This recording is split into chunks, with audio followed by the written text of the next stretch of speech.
Picture this. You are standing in a dead silent room staring at a laptop.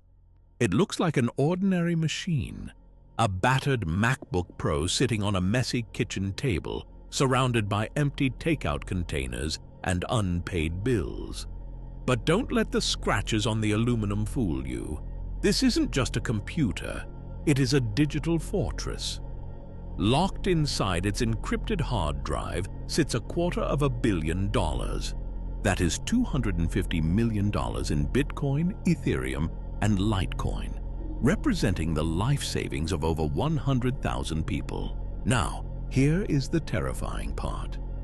Imagine that the only password to unlock that fortune exists in the electrical firing of neurons in just one man's brain. There is no backup code written on a sticky note tucked under a keyboard. No paper wallet hidden in a Swiss safe deposit box. No lawyer holding a sealed envelope to be opened in the event of an emergency. There is just a sequence of alphanumeric characters held in the mind of 30-year-old Gerald Cotten.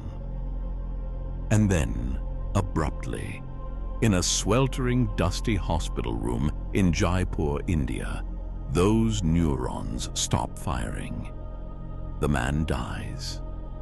The password dies with him, and the vault seals shut forever.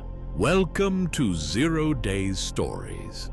I'm your host, and today we are diving into the abyss.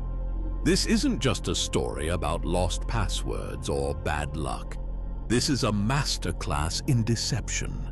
A digital heist so audacious it defies the laws of probability, and a mystery that ends with a body in the ground, and a billion questions hovering like ghosts over the grave. Buckle up, because we are about to unravel the nightmare of QuadrigaCX. To understand the sheer staggering scale of this disaster, we have to look past the headlines. We have to stare directly into the soul of the man who orchestrated it.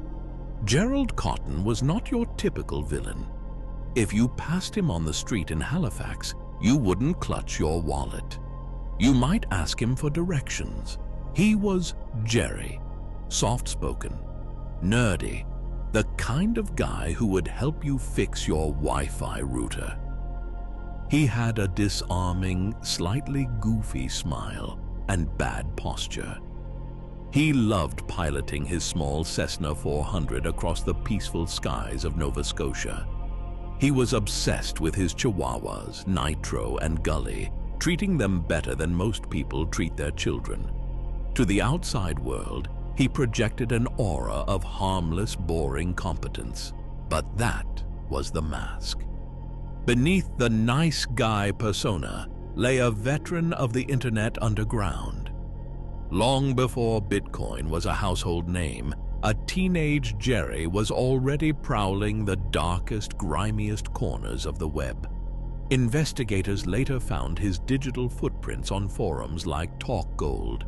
This wasn't a chat room for legitimate investors. It was a finishing school for fraudsters. It was a hub for HYPE's high-yield investment programs. Let's be clear about what an HWIP is. It is the bottom feeder of the financial world. It is a digital Ponzi scheme that promises impossible returns, like 150% in 48 hours. They are designed to steal money from the desperate and the greedy, and teenage Gerry, he wasn't a victim, he was a moderator. Using the handle Scepter, Gerry wasn't just observing these scams, he was running them. He was a straight-A student in the dark arts of financial seduction. He was selling proxy services to help other scammers hide their IP addresses from the police. He learned a crucial lesson in these chat rooms that would define his entire life. If you promise people easy money, their greed will blind them to the red flags. He learned that if you build a beautiful website, use authoritative language, and write a reassuring FAQ page, people will send you their life savings without asking a single question. He realized that trust is just a variable in a code, and he could manipulate it. In 2013, Gerry found the ultimate playground for his talents. the unregulated, chaotic Wild West of cryptocurrency. Bitcoin was new, mysterious, and exciting. He co-founded QuadrigaCX in Vancouver, marketing it as Canada's safest, most transparent exchange. The future of money, he called it. But here's the thing, Gerry was just a kid with a laptop. He knew he couldn't build a criminal empire alone. He needed muscle. He needed someone who understood the heavy mechanics of organized crime. Enter Michael Patrin. On paper, Michael Patrin was just another co-founder, a legitimate businessman. In reality, he was the shadow to Gerry's light. While Gerry was the polite public face, Patrin was a muscular, intense figure who preferred the darkness. He spoke in riddles and had a terrifying stare. Later, internet sleuths and journalists would uncover a secret that blew the case wide open. Michael Patrin was a ghost. His name was a pseudonym. His real name was Omar Danani, and his resume wasn't on LinkedIn. It was in federal indictments. Danani had been a key operator in Shadow Crew, a legendary cybercrime syndicate that was the grandfather of the modern dark web. This group didn't just dabble in crime, they industrialized it. They trafficked in millions of stolen credit card numbers, fake passports, and identity theft tools. Danani had served time in a US federal prison for identity theft and bank fraud before being deported to Canada. He had changed his name twice to hide his past. Think about that trio. You have the millions of dollars of innocent investors, you have the nice guy Ponzi enthusiast, and you have the convicted felon specializing in identity theft. It was never a legitimate startup. It was a crime scene waiting to happen. For a few years, the illusion was perfect. It was dazzling. When the crypto market went parabolic in 2017, sending Bitcoin skyrocketing toward $20,000, QuadrigaCX was at the center of the storm. Millions of dollars were flowing through the exchange daily. Gerry became the crypto king of Canada. He was living a life of unimaginable luxury, flying private jets, sailing his 60-foot yacht, the Gulliver, and buying island properties and mansions. He was the golden boy, the Zuckerberg of the North. But pull back the curtain, and the operation was pure anarchy. It was a joke. There was no office, no accounting department, no corporate governance, no CFO. The entire exchange, hundreds of millions of dollars of customer funds, was run from Gerry's laptop, often while he sat on his patio in his underwear, sipping a drink and clicking a mouse. Because legitimate banks like Royal Bank of Canada and Toronto Dominion refused to touch crypto companies, fearing money laundering, Quadriga resorted to a shadow banking system. They used shady third-party payment processors with names like Bilerfi and WB21. These weren't banks. They were operations run out of strip malls and residential basements. The logistics were straight out of a narco thriller. We aren't talking about wire transfers here. We are talking about literal duffel bags stuffed with hundreds of thousands of dollars in physical cash. Witnesses described meetings in coffee shops and parking lots where Gerry or his associates would hand off these bags to facilitate customer withdrawals. Employees were reportedly stuffing cash into safety deposit boxes to hide it from regulators. It was a house of cards held together by duct tape, lies, and pure audacity.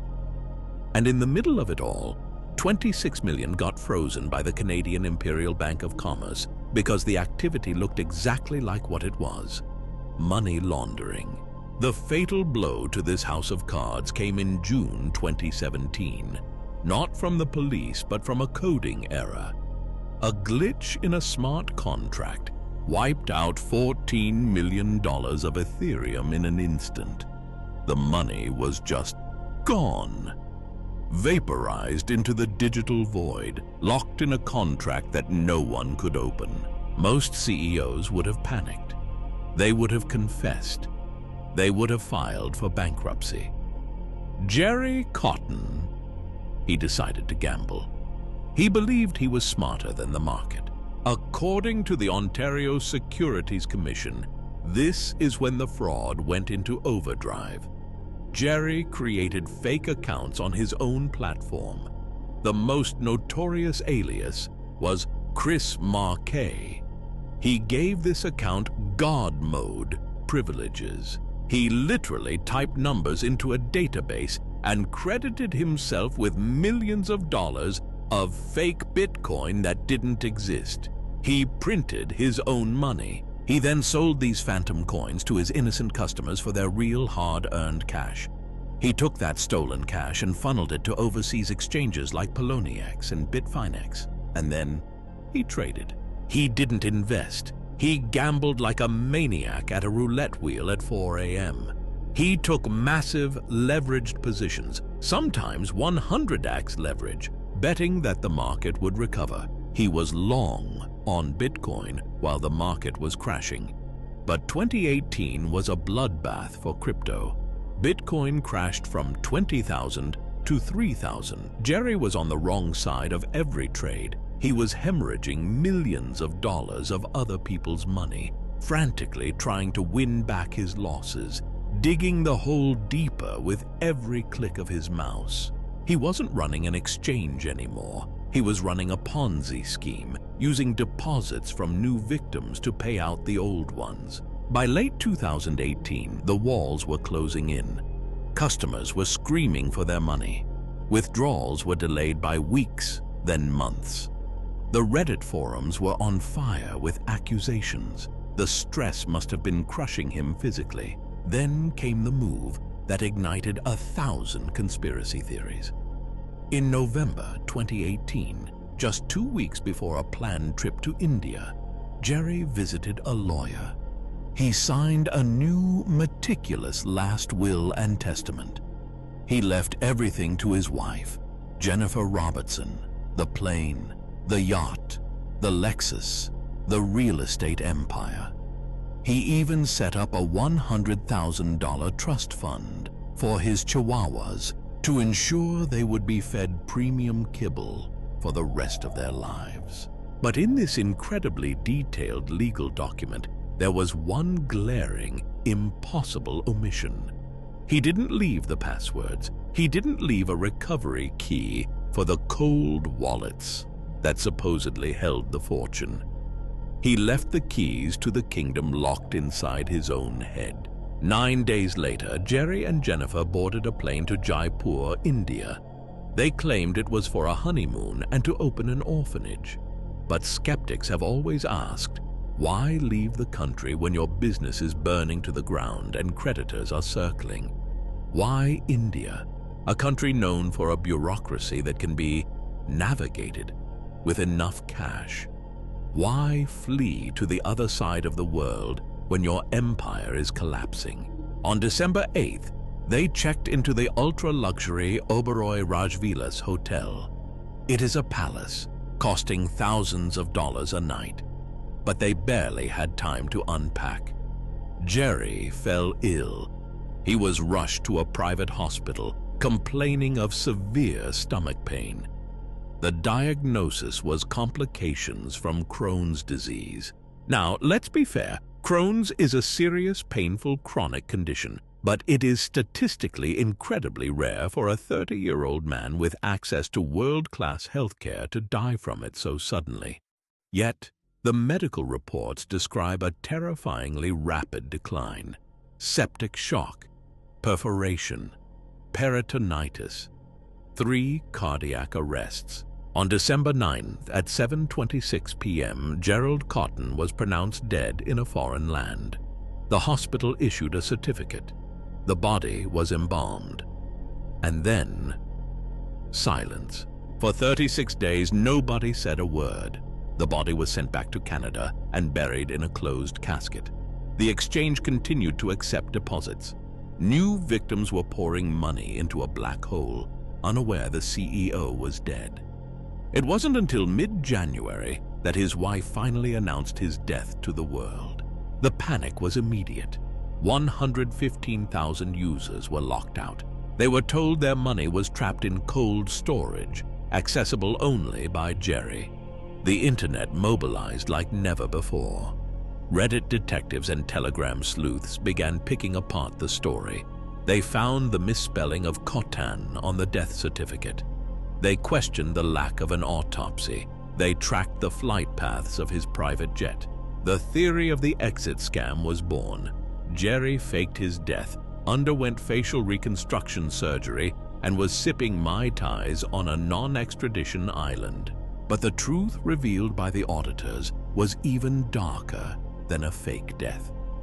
The court appointed Ernst & Young, one of the biggest auditing firms in the world, to crack the case. They brought in elite blockchain forensics experts. They tracked the digital addresses of the so-called cold wallets. They expected to see a dragon's hoard of Bitcoin sitting there unmovable. They found nothing. The wallets were empty. They had been empty for months. Gerry hadn't lost the keys. He had looted the vault. There was no $250 million waiting to be unlocked. He had gambled it all away on bad trades and high living. He had robbed Peter to pay Paul, and in the end, he robbed them both. The cold storage was a lie. The money had been transferred to Gerry's personal accounts, to his wife's real estate company, and to the black hole of his gambling addiction. Lawyers for the victims eventually requested to exhume Gerry's body. They wanted DNA evidence to prove that the man in the grave was actually the crypto king. The request was denied. The body remains buried in Halifax, and with it, the final answers. Jennifer Robertson, the Bitcoin widow, claimed she knew nothing of the fraud. She forfeited $12 million in assets, the ring, the cars, the properties, and wrote a book about her betrayal. But for the victims, that money is a drop in the bucket. So we are left with a haunting question to end on. Did the immense stress of a collapsing Ponzi scheme finally cause Gerry Cotten's body to shut down? Was it a tragic, stress-induced medical collapse? Or did he pull off the ultimate disappearance, leaving behind a ruined reputation and a $250 million hole in the universe? The official story says he is dead. The victims, staring at their empty bank accounts, aren't so sure. In the world of crypto, where trust is code and anonymity is king, the only thing we know for certain is that the money is gone. Thanks for watching 0 Days Stories. If you want to see us investigate more digital crimes, hit that subscribe button. And remember, not your keys, not your crypto.